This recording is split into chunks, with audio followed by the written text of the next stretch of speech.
Obrigado a todos. Obrigada. Fiquem agora com Felipe Souza, do grupo Tia Sinhá. Dona Sinha me chamou para marabaixa com ela na festa de São Francisco, falando um pouquinho dela. Na festa de São Francisco, falando um pouquinho dela. Dona Sinha me chamou para marabaixa com ela na festa de São Francisco, falando um pouquinho dela. Na festa de São Francisco, falando um pouquinho dela. Quando veio lá da pedreira, com seu Oscar se casou, e na beira do Matapi logo seu quilombo formou. E na beira do Matapi logo seu quilombo formou. Dona Sinha me chamou para marabaixa com ela na festa de São Francisco, falando um pouquinho dela. Na festa de São Francisco, falando um pouquinho dela. Ela é mãe de 8 filhos, todos vivem em união. Tem o Tabinha e o Caroba, que é o seu caçulão. Tem o Tabinha e o Caroba, que é o seu caçulão.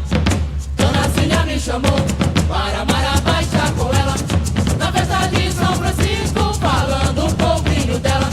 Na festa de São Francisco, falando um pouquinho dela. Na festa tradicional daquela comunidade, veio gente de todo lado, veio até da cidade. Veio gente de todo lado, veio até da cidade. Dona Sinha me chamou para marabaixa com ela na festa de São Francisco, falando um pouquinho dela.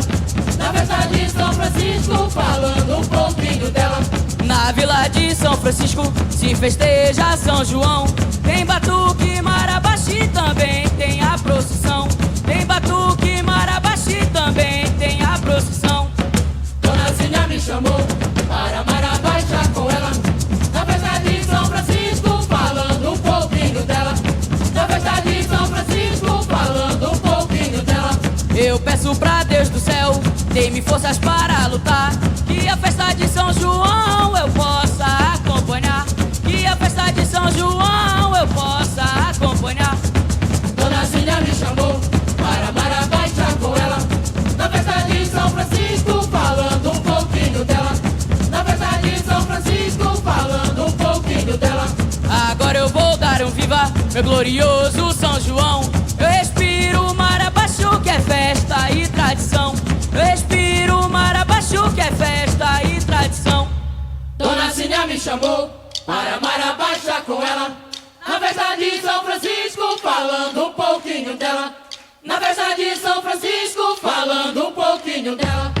Dona Sinha me chamou para marabaixa com ela na festa de São Francisco, falando um pouquinho dela. Na festa de São Francisco, falando um pouquinho dela. Oi, na festa de São Francisco, falando um pouquinho dela.